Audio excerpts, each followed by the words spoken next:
Pwede na tayong maupo. Napansin ninyo, ang ating mga upuan talaga dyan, hindi talaga natin goal ang dumami agad. Ang goal natin ay ma-shape up tayo. Dahil kahit marami mga churches, dumami man tayo, later on kapag empty pa rin tayo spiritually, hindi natin ma-represent si God. Kuya Joby, pwede ako pakipindot ng switch sa baba, yung malapit dyan sa iyo. Ay, okay na. Ito na pala, na-switch na. Thank you. Thank you, JR. Kasi talagang madilim. Madilim. So, madilim ang paligid. Alam nyo, dito sa series na ito ng Kingdom Priorities, excited ako dito dahil kakaiba na naman ang gagawin ni God. Happy ako nandito si Harold, si Charles. Hindi para doktrinahan ang bawat isa sa atin, kundi makita nyo ang pagmamahal ni God sa atin lahat. Ang Bible ay hindi binigay sa amin lang na pastor, kundi sa ating lahat. Kasama dyan si Ezra. Andito ba si Ezra? Ezra, kumain ka na ba? So welcome, magandang umaga sa inyo natin. Welcome maging sa ating YouTube online, maging sa ating FB page, sa mga nanonood, saan man kayo naroon, magandang umaga sa inyo. Ang goal namin dito ay maging masaya kayo at pagpalain kayo. Napansin niyo ang ating FB page, ang ating YouTube channel ay wala po, hindi po kami nanghihingi. Although kailangan natin ng funds, dahil kailangan naman ng bayarin dito, pero hindi po tayo nanghihingi ng stars at wala po, hindi natin goal ang ma-monetize ang ating FB page at YouTube channel. You know why? Kasi kapag putol-putol nakakainis, kapag maraming ads, kaya kita nyo wala tayong ads, hindi natin hinahabol ang goal natin, magampanan natin ang calling natin to preach the gospel to all the nations, to all creations. Although, ang ating napansin ninyo, halos English ang title natin, pero Taglish tayo magsalita dahil nga, ang goal natin, at least may makadaan man dyan na kalahi ni Charles Nakano, at least makita nila ang linyahan, English, pero tayo Pinoy ang ating explanation. So this is the third series of this topic, Kingdom Priorities. Excited ako dahil sa iba-iba kong pagtuturo nitong topic na ito, kaiba naman siya ngayon. Pero bago natin pag-usapan yan, sa Sabado na ito, huwag kayo mawawala sa mga water baptism na natin. This is the first water baptism ng 211 Ministries Mandaluyong. Gagawin natin yan sa Antipolo City, Rizal. Kaya, sa inyo, andyan ang sinaalis ang taya dyan sa payment para sa atin. Sa inyo na, ang iba hindi naman papapaptize, ang iba sasama nyo lang kamag-anak ninyo. Then, pwede kasi parang swimming na rin, family outing na rin natin yan. Naandun din lang naman tayo. Oo. So, please register yourselves. Ang sasabay dito sa sasakyan or magdadala ng kanilang sasakyan, inform nyo pa rin, pakilista ng inyong mga pangalan dyan. So, water baptism, November 29. Ang ating kumbaga ang ating ride out is 7:30 in the morning. Ride out, ibig sabihin na, dito tayo ng 7, para pagdating ng 7:30 ay alis na tayo, para hindi na tayo maipit. Sa inyo na may mga motorbike, sabihin nyo lang sa table talk, kung inform nyo lang sila na kung saan ang address yan, kasi ako hindi ko rin alam. Ang alam ko dun, sa pupunta natin, merong tubig. Tama, Ezekiel? May tubig. So, may tubig doon. At merong kape. Hindi naman nawawala. Yan. Tuloy na tayo. Hatawin na natin to. This is the third series sa ating topic for the month na ang title ay Priority. Siguro nakikita nyo yung si Harold, gumagamit yan yung may tuldok na yan, yung may arrow na yan. Priority talaga yan. Pag nag-waste kayo sa inyo yung mga sakyan, pag nag-waste kayo, huwag yung aawayin si Waze. Maliligaw kayo. At least may idea kayo kung saan kayo papunta, lalo sa mga areas na hindi natin alam. So pag pinag-usapan natin ang kingdom priorities are a set of values or important things in lives and actions that are aligned with the teachings of Jesus Christ, placing the kingdom of God as the first and most important priority in life. Bakit most important ang kingdom of God? Dahil ang Bible mismo at si Jesus Christ galing sa kanyang bibig, ang sabi niya, seek first. Sa series number 1 natin, first is not second. Kaya ang purpose natin ay ito, to increase our efficiency in life by focusing our time, talents, and resources on what is important to God and prevent time-wasting and energy-draining activities to complete God's promising and rewarding task. Na wag lang kayo nakikinig ng Bible. Ano yung reward nito? Ano yung mga benefits nito? Okay. Bago ko ilipat sa kabilang slide, Gusto ko ikwento sa inyo nang unang dumating ako sa Manila, 1982 para mag-aral sa kolehiyo. 1982, nung ano lang yun, 3 years ago. Okay, kailan lang yun? So, first year college ako noon, saka ano, at una, dito muna ako tumira sa Mandaluyong, hindi naman ako tinanggap dyan, so nilipat na ako doon sa dorm. Naka-dorm na kami, dormitory for boys, doon sa paligid ng University Belt. At ngayon, first time ko makasama ang halos buong regions, mga tao sa regions ng Philippines. May kasama ako taga Hulo-Sulo, may kasama akong taga Babuyan Island, meron kasama na taga Palawan, ay iba-iba. At ngayon, medyo nakakagulat, maririnig mo sa kanila, iba-iba ang kanilang pananaw.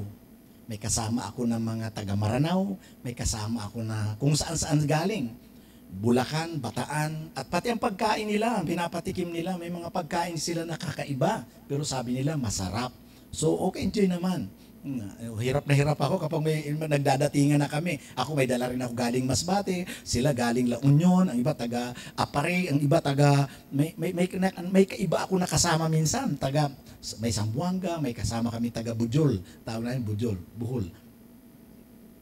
At ngayon, kapag break time, wala kaming pasok, nagkakasama kami doon. Ang kinuha kong area is pang-8. May pang-8, pang-12, may pang-6, merong isang room. Kung kapag medyo may kaya kayo sa buhay, isang room kayo doon sa dorm. Pero parehas lang ang aming mess hall lahat. Ito ang isa sa napag-usapan namin na laging pinagkakaguluhan sa aming living area. May isang taga Samar, anak ng mayor, law ang kanyang course sa San Beda, nagtanong siya.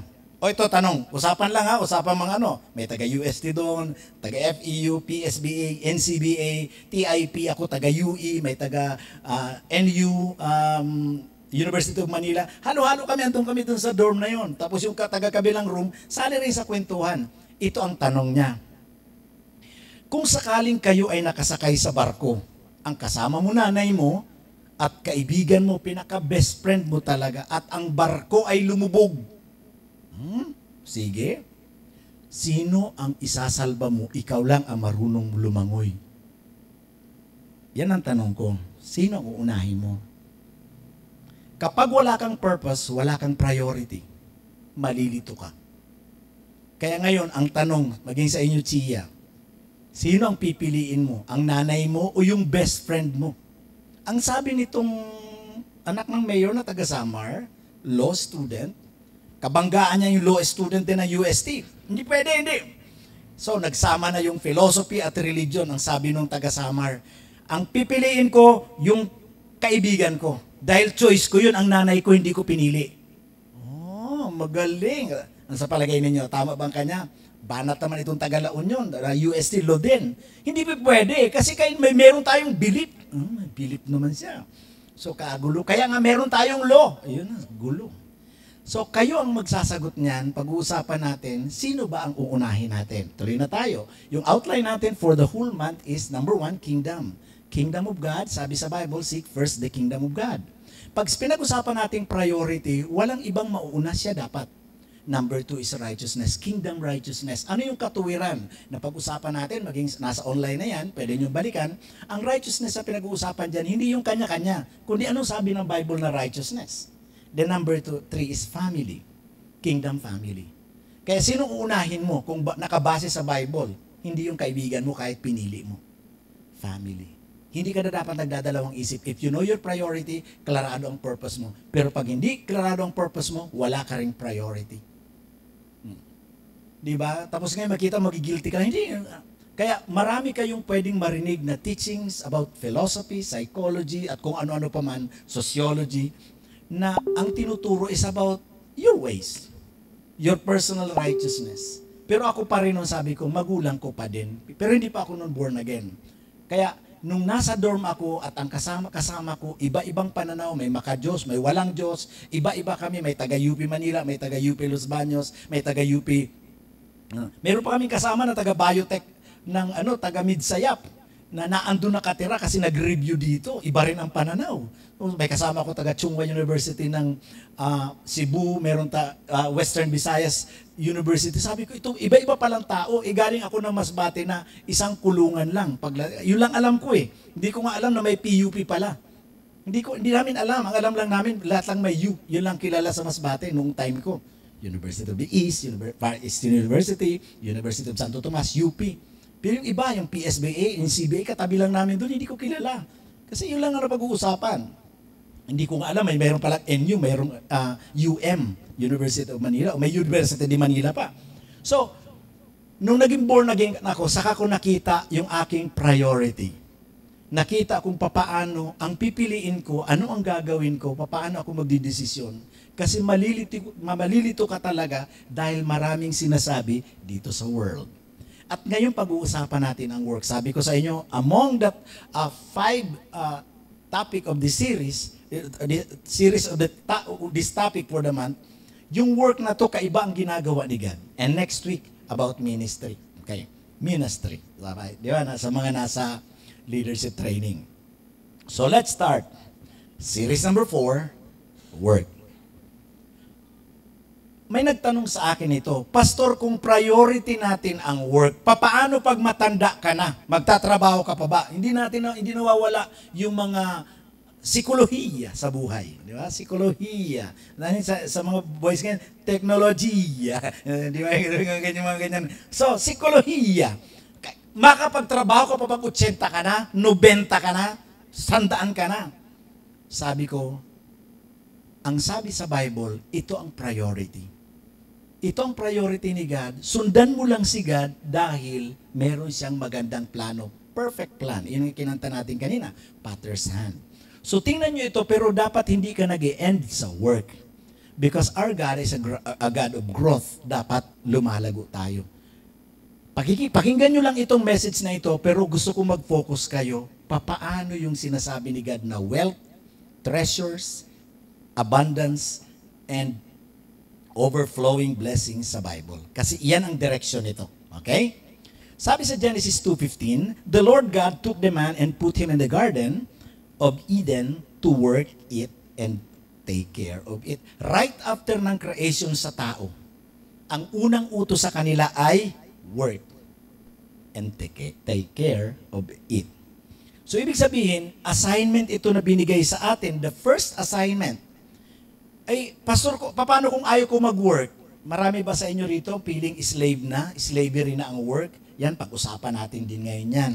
So, kung ito ang assignment natin, right after, bakit priority? Sa chapter 2 pa lang ito, after the creation, makikita mo na ang utos na work. Pero marami sa atin ang nagmumura, sinusumpa yung kumpanya, dahil ang hirap magtrabaho. So, ayusin natin yan.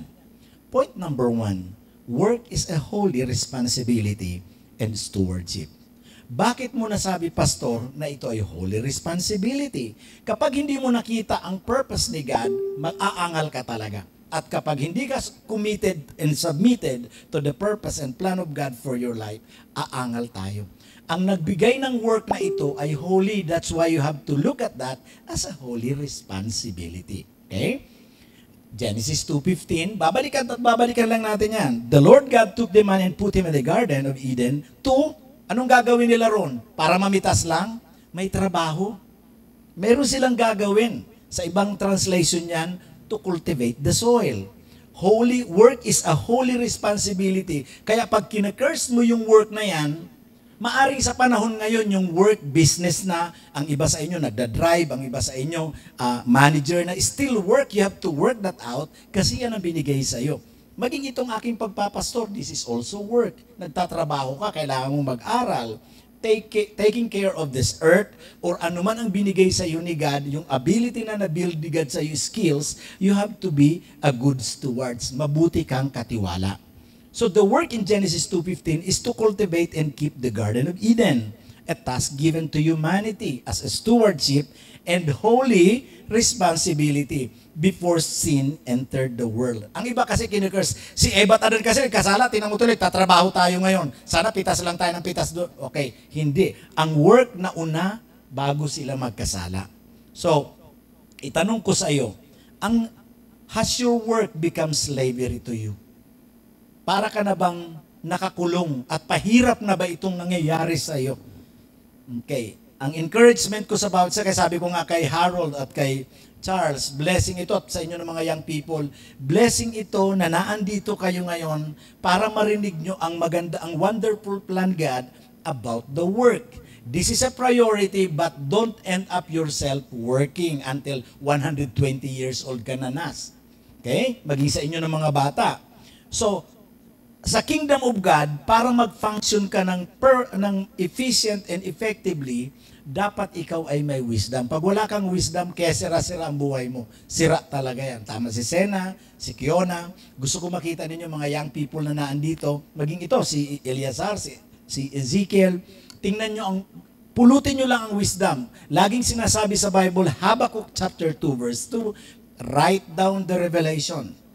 Kapag meron kang wisdom kay God, write down that revelation. Kaya nga sa ating leadership training, don't just think it, ink it. Isulat mo dahil makalimutan nyo. May mga notes naman ng ating cellphone, isulat ninyo para at least hindi nyo makalimutan. Merong sasabihin ng Holy Spirit ngayon sa inyo na hindi ko alam kung paano niya isasabihin, basta ako, sasabihin ko lang ang nakayanan kong pag-aralan dito sa part na ito. Okay. The work is described as a partnership with God. Pag nagtatrabaho ka, kapartner mo siya. Pero pag ginagawa mo, ano kaya maging prostitute kaya ako sa gay bar, hindi bigay ni God yun, iba yun. So be careful about that. Na magnakaw kaya ako. Ang reason ng mga tao nagiging corrupt or magnanakaw or gumagawa ng mali, kasi nga, hindi nila alam ang kanilang priority in life. At hindi ka pwede magkaroon ng priority without a purpose. At ang purpose, malalaman lang natin sa plano ni God. So, ang work ay hindi punishment, pero sa iba parang punishment na napukigising. Tatrabaho na yun ang trabaho. Remember, this is a partnership with God. So, it is interpreted by some as a form of worship and service to God. Lagi nating tatandaan na ang work pala ay form of service to God dahil ibinigay niya, parang ito ay service to the Lord. This is a form of worship pag nagtatrabaho ka. Kaya kung ang iyong trabaho ay sinusumpa mo, hindi mo naiintindihan. Ang unang assignment nun, wala pa naman mga companies nun, wala namang assembly line ng kotse, kundi to cultivate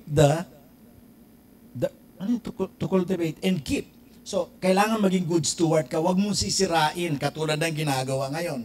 Kinukultivate nga ang lupa, pero sinisira naman. Yan, alam ni Joby yan.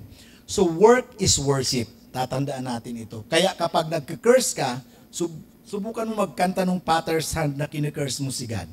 Hindi mo naintindihan ang reason kung bakit marami sa atin ang nawawala sa wisyo. Tama ba yung wisyo? Wisyo na naman to. Hindi tayo naging good steward kasi nga, hindi natin alam. Kung prinobide sa iyo ni God, dyan magsisimula yan. Tandaan natin, itong sasabihin ko sa inyo ha, tandaan nyo itong linya na to, one word from God will change your life. One word from God will change your finances. Kasi wisdom yun eh. All you have to do is to apply. Kaya ngayong nakita mo itong work pala na ito is partnership with God, this is a holy responsibility, kailangan nating gawin. That's why ito, Ronel, kita mo ginagawa ko, pag nag-aaral ako, hindi nyo kailangang bantayan. Dahil ang calling ko, ang assignment ko ay holy responsibility. Nakikita ako ni God. Wala naman, hindi naman ako nakita ni Charles. Bahala na kung ano masabi na lang dun sa harapan. Hindi dapat ganun. Lord, this is for you. The way I do this today is a form of worship, my form of worship to God. I'm worshiping God because I'm obeying Him. Okay. Point number 2. Work is a heavenly provision for wealth promotions. Ang trabaho kasi, ito ay the first step na kailangan mo. Parang elementary. Hindi ibig sabihin dahil pumasok ka, Joby, ng grade 1. Grade 1 ka na lang for 20 years. Yun ang dapat nating makita. Elementary lang yan. Dapat nag-high school ka because our God is a God of growth. So, kapag nag-worship ka, tinanggap mo yung work as a partnership with God, dito magsisimula ang yung wealth. Ano ba yung wealth? Kayamanan, kasaganaan, wealth. Ibig sabihin, ang work ay hindi siya yung tinitingnan mo lang na hanggang dulang ka. Kasi katotohanan, pag 100 years old ka na, paano ka magtatrabaho? Ang mga iba nga ngayon, nagdi-desire maging 100 para magkaroon sila ng 100,000 din. Pero mauubos yun. Gusto ko makita ninyo ito, ang ganda ng blessing ni God pala sa atin, nung binigyan tayo ng trabaho, this is a provision for wealth promotion. Uunahin ko, binanggit natin kanina, ano yung point number 1 natin? Work is a holy responsibility and stewardship. Ito ngayon. Ngayon, sang-ayon ka ba na ito ay way ng promotion ni God? Okay. Ang work ay elementary part lang papunta sa pag-angat sa buhay na pinagpala. Source for your capital. Ibig sabihin, kaya ka nagtatrabaho para magkaroon ka ng pera, magkaroon ka ng capital. Why? Ang work ay stepping stone lang yan for God's promotion to wealth. Our God is a God of growth. Gusto niya lumalago tayo na hindi ka dapat nagtatapos na lang, grabe naman buhay ito. 10 years na ako sa company, 5,000 pa rin ang sweldo ko. Mahal ng bilihin, mahal. Kapag gano'n ang bukang bibig natin, Kristiyano ka, believer ka, at bukang bibigyan ng nasa mundo, hindi mo naiintindihan ang pagka-design ni God ng work. Ang work ay binigay sa iyo para magkaroon ka ng pera for you to start. Paano natin i-start? Tingnan nyo to ha, dadandahanin ko at tanungin nyo ako kung hindi kayo naintindihan. At kung meron kayong gustong balik-balikan, ito God willing, hindi masirang ating recording at ito ilalabas bukas sa FB page. Okay, tingnan natin. Malakay 3:11. Anong connection ito, Pastor? Bakit yan ay giving? Bring the whole tithe into the storehouse. Remember, I'm sharing to you wisdom. Bring the whole tithe into the storehouse. Bakit ka magdadala ng tithes and offering? Kasi meron ka nang natanggap. That there may be food in my house, test me in this, says the Lord Almighty, and see if I will throw open the floodgates of heaven and pour out so much blessing that you will not have room enough for it. Lagi itong tinuturo para tayo magbigay. Ituturo ko ito sa hindi para magbigay lang. Gusto ko makita ninyo ang resulta nito. This is part of the promotion ni God for you to become wealthy, abundant, to become prosperous. Verse 12, I will prevent pest. Tingnan nyo, pag nagbigay ka, yung trabaho mo protected. I will prevent si God. Hindi mo kailangan ng pesticide, molusicide, hindi mo kailangan ng laridocide, hindi mo kailangan ng, ano pa yun, fungicide, ang dami-dami mga side, pati herbicide, di ba yan yung kailangan ngayon, mga puro panlaban sa ano. I will prevent pests from devouring your crops and the vines in your fields. And the vines in your fields will not cast their fruits. Ibig sabihin, namumunga pa lang, maliit pala yung bunga, nalalaglag na. Pero hindi mangyayari sa iyo yun when you do this, says the Lord Almighty. Verse 12, then all the nations will call you blessed, for yours will be a delightful land, says the Lord Almighty. 9. Nung nagtrabaho ka, nakatanggap ka ng sweldo. Ngayong may sweldo ka na, ito yung promotion ni God. Start giving.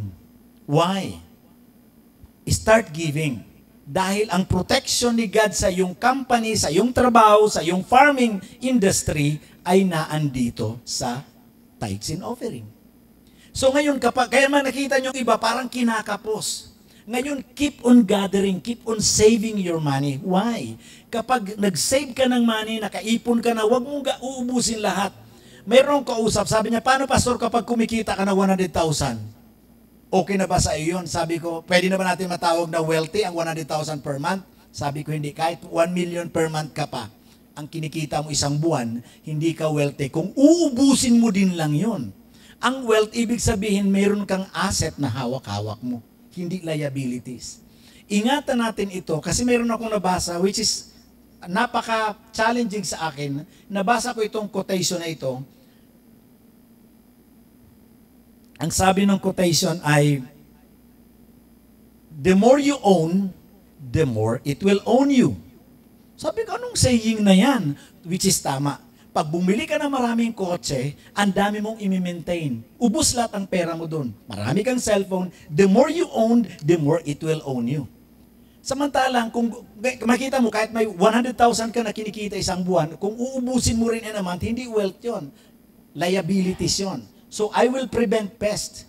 Makita nyo may progression itong tinuturo ni God na hindi lang tayo magsisimula sa work as capitalization, work para sa pang-invest mo. I'm not saying kung saan mo ilalagay yan. Hindi ako nagpo-promote na wala akong business, wala rin akong network. Ito ay para sa atin ayon sa Bible. Work, then may naipon ka na, magtabi ka, at pag naitabi mo yan, magbigay ka sa Panginoon para i-protect niya yung trabaho mo, yung farm mo. Ano bang meron dito, Pastor?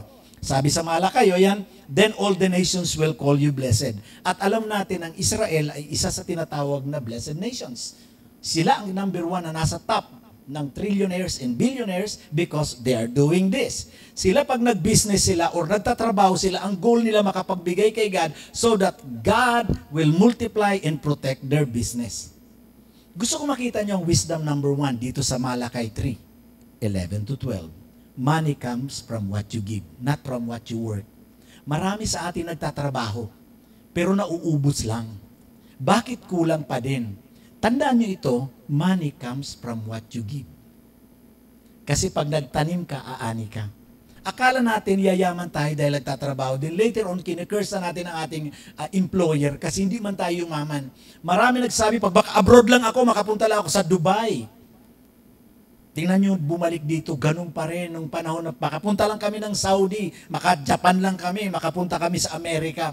It's not about the work. Yung wisdom na binigay ni God, work then save. Because andito yun. Magtatabi ka. Huwag mo uubusin kasi kapag inubos mo, wala kang pang-give at walang ipoprotect si God sa'yo. Kaya lahat ng kinikita mo, nauubos din lang. Remember this, ang sabi ni God sa Malakay 3, 10, 11, and 12. Sa 11 na lang, I will prevent pests. So para di ba? Ang work is partnership with God. So paano magiging partner si God kung hindi mo naman siya pinapakinggan? Sinasabi niya ang guide kung paano ka aasenso, paano ka aangat. Remember, may promise si God. At ang promise ni God, ang requirement niya, sundin mo ang sinasabi ko. Gustong-gusto ko sa sinabi ni God sa yung paborito natin i-claim. Marami nag-i-claim na Christian at marami na rin nagtatanong sa akin, Pastor, matagal ko nang pinanghahawakan ng Jeremiah 29:11. Bakit hindi ko makita? Ano yung Jeremiah 29:11? For I know the plans I have for you, declares the Lord, plans to prosper you. Ano yung prosper? Babanggitin na naman natin yan dito sa ating New Year. Merry Christmas and a prosperous New Year. Pero ang tagal-tagal natin sinasabi yan. Charles, walang resulta, di ba? Bakit? Anong mayroon dyan? Pinangako din ni God dyan. Sinungaling ba si God? Hindi. Merong wisdom dyan. Money comes from what you give. Kaya pag wala kang binigay, lagi mong tinabihan, binigyan ka ni God ng seed.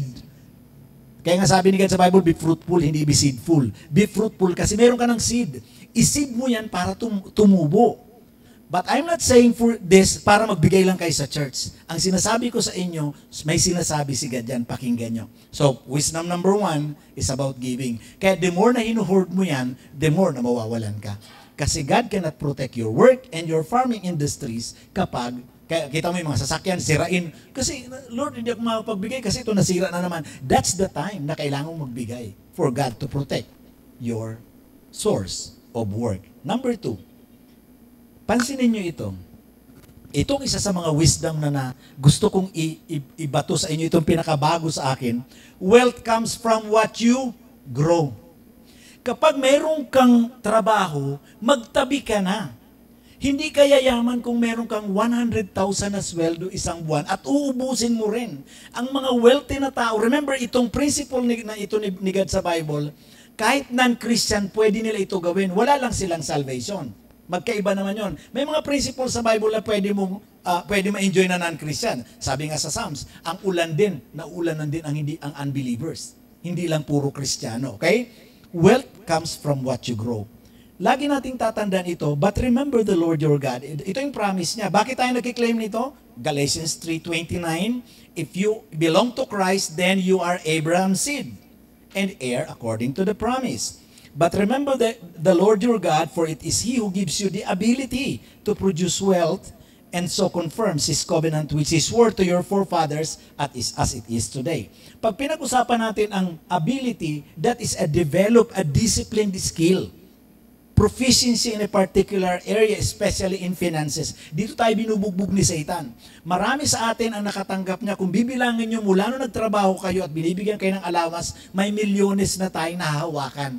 Nasaan yun? Inuubos natin. Winawaldas natin. Ngayon, tapos sasabihin natin, Lord, ba't hindi mo kami pinoprovide? Nag-provide na si God, kaya lang meron siyang way, meron siyang principles, yung kingdom principles. Kaya nga, seek first the kingdom of God, His government, His plan, His principles. Kaya nga, wealth comes from giving. Then wealth comes, ito yung wisdom number 2, wealth comes from what you grow. So itong tinatabi mo, nagsweldo ka na, Lord, itong aking sa tithes and offering, itatabi ko ito. I-develop mo yung ability na magtabi dahil yun pag nag-grow, yun ay magiging wealth. Pero kung lahat ito, darating na naman ang 11-11 or 12-12, tapos na pala, no? 12-12 na naman Shopee. Ngayon, iuubos na naman natin yan. Lord, wala na naman kaming pera. Lord, may bago ngayon. Mayroon na naman bagong labas ngayon sa ano. Bili tayo. May bagong bukas na restaurant. Puntahan natin. Nasa iyo yun kung gusto mong ubusin, pero wag mong sisisihin si God. Kaya itong part ko as a representative, teaching to you the good news of the kingdom, na pinagpala ka ni God, gusto kanya maging milyonaryo. Gusto kanya, kasi ang plano niya, I know the plans I have for you. Kaya lang, nung dumating yan, hindi mo ma-grow kasi gusto mo ubusin lahat. Tapos ngayon sisisihin, mag-aaway kayo mag-asawa, awayin mo, hindi, kasi ikaw nila, bumili kaunti lang, kumain lahat nun eh. Sisihan na kayo. Merong way si God at gusto niyang managana tayo lahat. Okay? Balikan ko ito. Wealth comes from what you grow. Yan ang pinaka-wisdom. Kaya kung wala akong ginugrow, kawawa ka pagdating ng araw, sisisihin mo si God. Kasi darating ang araw, hindi na kaya natin magtrabaho. Sino magpapakain sa atin kung hindi pa tayo kinuha ni God? So kailangan meron kang ginugrow na dapat ito rin ay pwede mong i-invest, pwede mong ilagay sa bangko para kahit paano may interest ka. Isipin mo ang 100 million, kung nag-ipon ka niyan, inilagay mo sa bangko yan, ang 1% per year, magkano alis? 1M. Wealth comes from what you grow. Pero kung inubos mo lahat yun, lahat ay, pamigay mo na yung kotse, bili na naman tayo bago. Kaya naman yan eh. Kaya nga. Pero kung inuubos mo, hindi wealth yun. Ang tawag yun ay liabilities. Let me end this message with the wisdom from the Master's Word and the parable of the talents. Gusto kong makita niyo ito. Ang may disiplina sa pag-iipon ay may kayamanan pagdating ng kinabukasan. Gusto kong makita niyo ang sinasabi ni God na ito yung plano niya sa atin. Kaya lang, it's up to you. Kasi kung susundin mo, dahil mayroon ka ring tinatawag na free will. So, pansinin niyo itong word dito sa Luke chapter 19 verse 13 sa parable of the talents. Na yung master aalis, nag-iwan siya ng pera. So, he called 10 of his servants and gave them 10 minas or 10 talents, money. Put this money to work. Pansinin ninyo yan, na yung verse na yan, yung word na put ay command. Kasi hindi ka na pwede magtrabaho forever, Jeff. Ang sabi ng Master, which is the parable of Jesus Christ, let your money work for you. Kailan kung wala kang inipon, walang magtatrabaho sa iyo, walang magpapakain sa iyo, bad testimony ka na Kristiyano later on. Put this money to work. Ibig sabihin, pwede magtrabaho, pwede ka na magpatrabaho ng pera kasi may work ka na, kumita ka na eh. At ang nakalagay dyan ay command. Put this money to work. Kaya ako nag-iipon din paunti-unti. Kaya lang yun ang challenge nga, ang dami rin pwede pang-upgrade ng mountain bike. Ang daming pwedeng bilhin. Kaya lang, tamang-tama yung mga flarings natin, di ba? Harold. So, nakaka-tempo. Ibig sabihin, kayo lang, may temptation din sa akin. Pero kailangan ko ito na kung may pera na ako na kaunti, I have to put this money to work. Saan ko ilalagay yan? So, ang maganda nito, alam natin maraming scammers ngayon. Pero sabi ni God, I will prevent pests. God will give you wisdom. Kaya, ang tanong, pwede pa ba kayo maging milyonaryo at your age? Kami na alis sa tanda na namin ito. Pwede pa. Put your money to work. Kaya lang start, when you work, may kinikita ka, huwag mong uubusin mga elementary students, mga estudyante na nandito. Pwede rin pala kayo maging wealthy, prosperous. How? Yung inyong allowance, magtabi ka lang. Then give it to God, then ipunin mo lang and put that money to work. Saan ko ilalagay yan?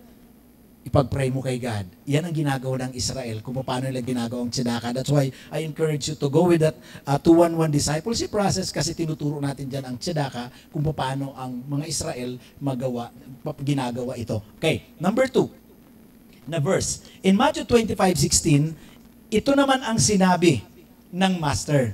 The man who had received the 5 talents, may 2 talents at ang isa 1 talent, di ba? Yung 1 talent, anong ginawa niya sa iniwan ng master? Nilibing niya. Pero ang the man who had received the 5 talents went at once and put his money to work.